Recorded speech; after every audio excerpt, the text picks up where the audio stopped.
ঠিকই, কিন্তু রেখে গিয়েছিলেন তারই সন্তান ডাক্তার প্রিয়াঙ্কাকে। এবং ডাক্তার প্রিয়াঙ্কা চেষ্টা করেছিল শেরপুর সদর 1 আসনের মানুষ, বিশেষ করে যারা বাংলাদেশ জাতীয়তাবাদী দলে বিশ্বাস করে এবং ধানের শীষের প্রতীককে ভালোবাসে, তারা যেন হতাশাগ্রস্ত না হয়, তার জন্য আমি আপনাদের সন্তান, আপনাদের মাথার ছায়া হয়ে ধানের শীষের প্রতীক নিয়ে যুদ্ধ করেছিলাম, প্রতিবাদও করেছি। যখন আমার গাড়ি বহরে আমার প্রাণপ্রিয় চাচিরা, খালারা, আমার ছোট বড় ভাই বোনেরা, আমার চাচারা হামলা করা হয়, তখন কিন্তু আমি ভয় পেয়ে ঢাকা শহরে চলে যাইনি, শেরপুর সদর 1 আসন ছেড়ে চলে যাইনি। আমার প্রাণপ্রিয় চাচারা, যারা দীর্ঘদিন যাবত আপনারা সংগঠন করেন, দল করেন, আপনাদের ছেড়ে আমি চলে যাইনি। আমি শেরপুর সদর 1 আসনে ভোটের মাঠে শেষ ঘন্টা পর্যন্ত আমি ছিলাম, শেষ গণনা পর্যন্ত মাত্র 1 ঘন্টা ভোট কাস্টিং এ 33,500-এর উপরে ভোট পেয়েছিলাম, যেটা ছিল ময়মনসিংহ বিভাগের মধ্যে সর্বোচ্চ ভোট। এবং সেই সময়ের ভোট, যে সময় দিনের ভোট রাতে হয়েছিল, সে সময় এত হাজার ভোট পাওয়া ছিল ভাগ্যের ব্যাপার। এবং আপনাদের ভালোবাসায়, আপনাদের আস্থা, আপনাদের নিষ্ঠায় ধানের শীষের প্রতি যে ভালোবাসা আপনারা দেখিয়েছিলেন, তারই প্রতিফলন ছিল সেই ভোটের সংখ্যা। প্রিয় মা, খালা, চাচিরা আমার, আজকে আপনাদেরকে দেখে আমার খুব কষ্ট হচ্ছে।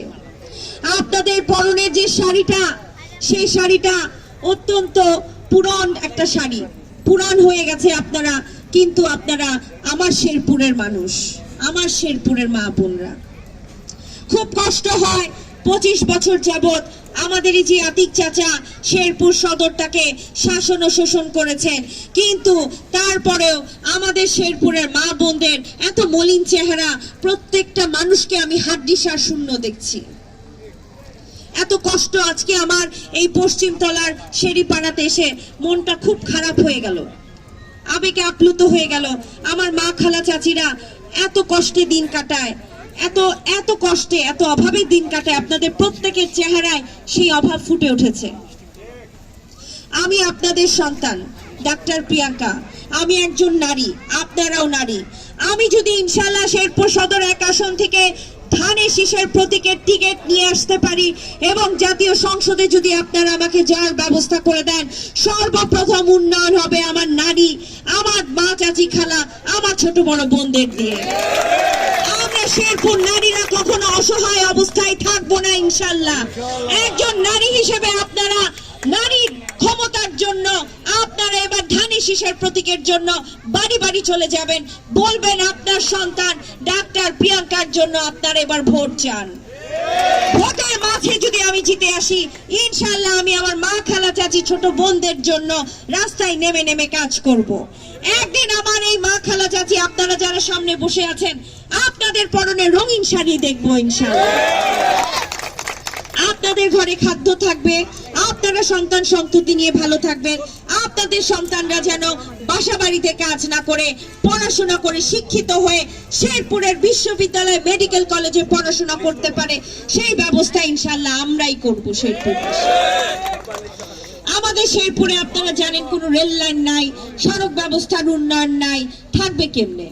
2 বেলা 2 মুঠো ভাত এখনো অনেকে খেতে পারে না, সেখানে আমাদের এত উন্নয়ন কোথা থেকে আমরা চিন্তা করব? কাজেই আমরা প্রথমে চাই আমার শেরপুর সদর 1 আসনের মানুষ খাদ্য, বস্ত্র, বাসস্থান, শিক্ষা, চিকিৎসা, এই ব্যাপারে যেন কোনো রকমের কম্প্রোমাইজ করা না হয়। প্রত্যেকটা ঘরে ঘরে এই 5টি মৌলিক অধিকার আদায় করে ছাড়বো ইনশাআল্লাহ, ইনশাআল্লাহ, ইনশাআল্লাহ।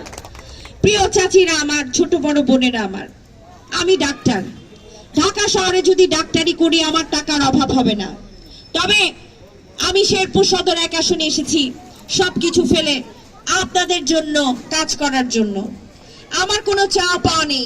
আমার শেরপুর সদর 1 আসনের মানুষ যদি ভালো থাকে, আমি বিশ্বাস করি মহান আল্লাহ তাআলা আমাকে উপহার স্বরূপ জীবনে অনেক কিছু দিবেন, আখিরাতেও দিবেন। আমি যদি আপনাদের জন্য কিছু করতে পারি, আমি বিশ্বাস করি দুনিয়ায় আমি কিছু পাবো কি পাবো না জানি না, আখিরাতে ইনশাআল্লাহ আল্লাহ তাআলা আমাকে সম্মানিত করবেন। আমি দুনিয়াতে বাড়ি গাড়ি বাড়ি করে যদি যেই দুনিয়াতে বাড়ি গাড়ি ফ্ল্যাট টাকা পয়সা অর্থ সম্পত্তি গয়নাকাঠি রেখে যদি আমি 3 হাত মাটির নিচে মরেই যাই, কিছু না নিয়ে যাইতে পারি, সেই দুনিয়ায় আমার নিজের উন্নয়ন করে কোনো লাভ নাই। আছে কি? আপনিও যেমন একটা ছেঁড়া শাড়ি পরে 3 হাত মাটির নিচেই যাবেন একটা কাফনের সাদা কাপড় নিয়ে, একইভাবে আমিও যাব। আমাদের তো কোনো ভেদাভেদ নাই। কাজেই দুনিয়ায় টাকা পয়সা নিয়ে এত অহংকার করে এত অহমিকা করারও কিছু নাই। আমি প্রিয়াঙ্কা শেরপুরে আসছি টাকা পয়সা ইনকামের জন্য না, আমি আসছি শেরপুরের প্রত্যেকটা মানুষের ভাগ্যের পরিবর্তন করতে। এটা আমার মুখের কথা না। যদি আপনাদের রায়ে আমি জাতীয় সংসদে যেতে পারি, তখন আপনারা 5টি বছরে ইনশাল্লাহ প্রমাণ পাবেন। তারপরে আপনাদের হাতেই সমস্ত রায়। যদি আপনাদের মনে হয় এই 5 বছরে আপনাদের সন্তান কিছু করতে পারে নাই, পরের 5 বছরে আপনারা আমাদের ভোট দিবেন না। হিসাব খুব সহজ, তাই না চাচারা চাচিরা? কাজেই আমি আপনাদেরকে বলতে চাই, প্রিয় মা খালা বোনেরা, আপনারা আপনাদের সন্তানের দিকে তাকিয়ে প্রত্যেকটা বাড়ি বাড়ি আপনারা শেরপুরের সাধারণ যারা মহিলারা আছেন তারা কিন্তু বেশ সম্মানিত। আমাদের নারীদের সবাই সম্মান করে। আপনার একটা মুখের ভাষা, আপনি যখন বলবেন আমার সন্তান প্রিয়াঙ্কা, প্রিয়াঙ্কাকে ভোট দিতে হবে, আরো 10 বাড়িতে আপনারা যাবেন, আপনাদের সম্মান আরো বেড়ে যাবে। এবং আমিও আমার মাদের সম্মান বাঁচাই রাখার জন্য সকল মানুষের জন্য কাজ করে যাব ইনশাআল্লাহ। আপনারা হতাশাগ্রস্ত হবেন না আমার মা চাচিরা। আপনাদের চিকিৎসা ব্যবস্থা যেন অল্প খরচে হয়, আপনারা যেন সস্তায় দ্রব্যমূল্য কিনতে পারেন, আপনাদের চোখে মুখে যেন প্রাণপ্রিয় হাসি ফুটে ওঠে, সেই ব্যবস্থার জন্য আমি আমরণ চেষ্টা করে যাব ইনশাআল্লাহ। কারণ আপনাদের পয়সা সরকারি ভাবে যেই পয়সাগুলো আসবে, সেই পয়সাগুলো যদি আপনাদের ঘরে না যেয়ে আমার ঘরে আসে, হাসরের ময়দানে কি আমি রেহাই পাবো? কাজেই আমার তো আল্লাহর ভয় আছে, মৃত্যুর ভয় আছে। আমি চাই না আপনাদের ভাগ্য পরিবর্তনের জায়গায় আমার ভাগ্য পরিবর্তন হোক। আমার ভাগ্য পরিবর্তন করবে আল্লাহ। যদি আমি আপনাদের জন্য কাজ করি, ইনশাআল্লাহ আল্লাহ আমাকে সর্বোচ্চ মূল্যায়ন করবে ইনশাআল্লাহ। কাজেই তারেক রহমানের পক্ষে আমরা ভোট চাই, দেশনেত্রী বেগম খালেদা জিয়ার পক্ষে ভোট চাই। সামনের নির্বাচনে তারেক রহমান সাহেব প্রধানমন্ত্রী হতে যাচ্ছে, আর শেরপুর সদর 1 আসনে যদি ধানের শীষের প্রার্থী আসতে না পারে, আপনাদের ভাগ্যের উন্নয়ন হবে? কোনোভাবেই হবে না। কাজেই চাচিরা আমার, দীর্ঘদিন তো আপনারা আতিক সাহেবের নেতৃত্ব দেখছেন, আপনাদের জন্য কি করছে কি করে না আপনারা দেখছেন।